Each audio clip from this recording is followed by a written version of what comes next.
السلام عليكم ورحمة الله ومرحبا بكاع المسلمين. الرئيس الأمريكي جو بايدن a demandé, طلب la création d'une base militaire au Maroc. Pas n'importe quelle base militaire, une base militaro-industrielle. يعني شنو كتعني militaro-industrielle؟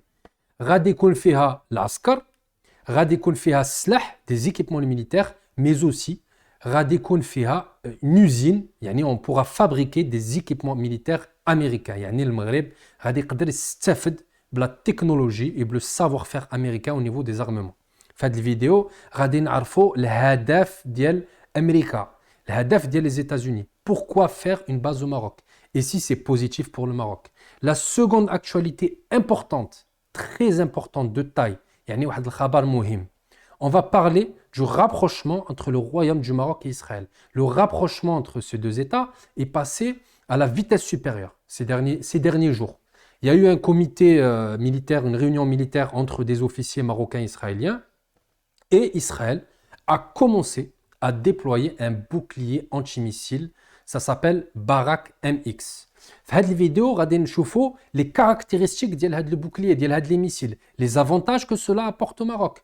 On va parler aussi de d'autres informations comme la coopération dans la guerre électronique entre le Maroc et Israël et aussi la tenue du sommet de Negev au Maroc à Dakhla en mars. N'hésitez pas à vous abonner, à liker, ça me fait énormément plaisir. Barakallahu fikum. Le deuxième sommet du Negev, le premier sommet s'est tenu en Israël dernièrement. Il y a eu l'Émirat, le Bahreïn, Misr, le Maroc et bien entendu Israël. Le prochain sommet se tiendra à Dakhla, comme on l'a dit au début de la vidéo, en mars. Ce sommet, qui est la traduction diplomatique des accords d'Abraham, prouve le rapprochement du monde arabe, du Maroc donc, avec Israël. Et même l'alliance du Maroc avec l'État hébreu. Le Maroc, le Maghreb, ولا أول دولة اللي متقربة مع إسرائيل بالنسبة للسلاح مع هاد l'acquisition ديال le système antimissile Barak. Alors ce système est considéré comme l'un des meilleurs systèmes anti-aériens au monde.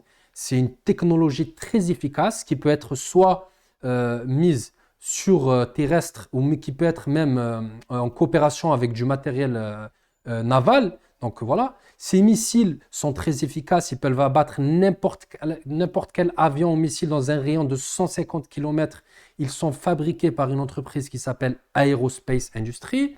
En plus de ce système, يعني ماشي غير هذا السيستم اللي المغرب خادم إسرائيل، المغرب خادم الطيار غير سواق اللي سميتها ايرون، il a pris Hermès 900, des drones suicides arabes ou encore un groupe de missiles anti-char Spike. Le Maroc continue son rapprochement avec Israël. Yani, en plus de ce rapprochement militaire, il y a une coopération économique accrue, que ce soit في الفلاحة ou la السياحة. Au niveau de l'éducation, énormément d'étudiants marocains en 2022 sont allés en Israël pour participer à des colloques, pour participer à des cours. Donc le Maroc prend part à... Donc il y a une coopération au niveau de l'éducation entre les deux pays. Une petite parenthèse, ce rapprochement entre ces deux pays, Ben el-Maghreb ou Israël, ne plaît pas à tout le monde au Maroc, ça ne fait pas l'unanimité. On a vu Ben Kiran ou le Hizb ديال العدالة والتنمية qui est contre le sommet de Negev au Maroc.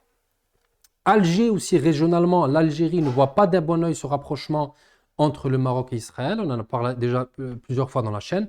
Attention, l'armée utilise souvent, l'armée algérienne, je parle, utilise souvent ce sujet du Maroc-Israël pour faire du populisme, pour effrayer la population algérienne.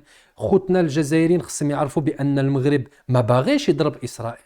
المغرب باغي يدافع على الأرض الوطن ديالو، المغرب باغي يدافع على الصحراء المغربية، المغرب ما باغيش يضرب الجزائر. كما قال صاحب الجلالة محمد السادس dans de nombreux discours.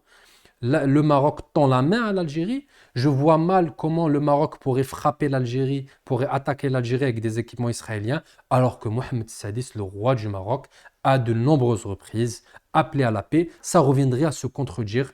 Et le Mohamed VI contrôle très bien sa communication. Ça reviendrait donc à se contredire et ça serait contre-efficace. Notamment, l'Algérie a aussi des contrats avec Moscou. L'Algérie a des contrats avec la Chine. Donc l'Algérie aussi s'arme. Tout comme l'Espagne, tout comme l'Égypte, tout comme la France, tous les pays s'arment. C'est vrai qu'Israël est un État à part, car Israël mène une politique de colonisation en Palestine et que nous, en tant que musulmans, nous devons être contre. Mais Israël a une histoire avec le Maroc. Il y a de nombreux juifs marocains qui sont attachés à leur pays, de nombreuses personnalités politiques israéliennes qui sont attachées avec le Maroc. Donc, le Maroc est dans une position délicate, on en a déjà parlé.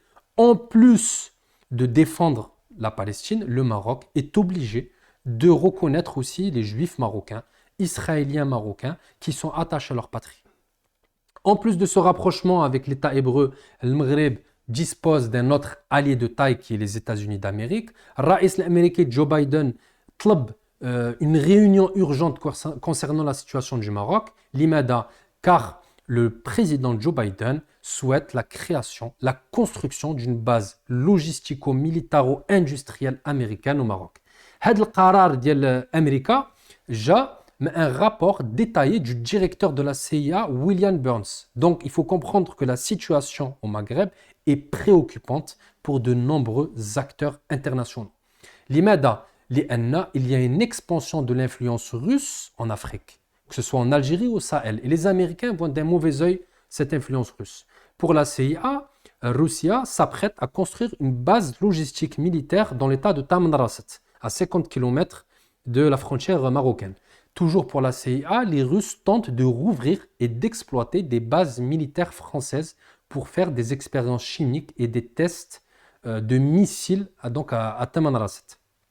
La CIA كتزيد تقول بأن en plus de la Russie كاينه الصين اللي عندها 12000 العسكر في دجيبوتي والصين يعني en plus de la Russie la Chine aussi commence ou contribue à la déstabilisation de l'Afrique. Ces informations ont donc troublé Joe Biden et les États-Unis. Que ce soit le service de renseignement qui a été troublé ou même le département de la défense de l'État, c'est ce qui a poussé donc Raïs l'Américain à donner des instructions strictes pour établir la base américaine au Maroc. D'ailleurs, nous avons vu une délégation américaine ces derniers jours, donc tout commence à s'accélérer, et les États-Unis. Donc ça peut aller en quelques mois, d'ici fin 2023, la base va être quasiment construite, donc c'est vraiment, ça peut aller très vite. Il faut comprendre que l'installation, يعني كيجيو الدول كيما أمريكا كيما الروس كيما الصين في المنطقة ديال الشمال افريقيا ديال المغرب العربي الكبير et plus précisément في المغرب والجزائر, cela aura des conséquences graves pour la région. أولاً, il y a un risque pour la sécurité nationale de tous les pays, de leur intégrité. يعني الأرض الوطنية elle est en danger quand des puissances comme les États-Unis ou la Russie, ils ont des intérêts économiques, géopolitiques qui peuvent rentrer en conflit avec ceux des États du Maghreb. Cela va obligatoirement entraîner des tensions, تأثيرات كي تدخل لك انت امريكان يدخل لك في المغرب والروس تدخل لك في الجزائر والصين في جيبوتي ولا في الكاميرون ولا في كوت ديفوار يعني هذا الشيء غادي يزيد تأثير غادي يزيد des tensions et ça aura des répercussions désastreuses non pas pour les élites, non pas pour les dirigeants ou pour les militaires algériens, mais pour les populations locales qui à l'heure d'aujourd'hui n'ont toujours pas connu de développement économique depuis la décolonisation et les années 60. En conclusion, l'installation de puissances dans le Maghreb peut entraîner des risques graves. Il faut que le Maroc et l'Algérie se mettent d'accord.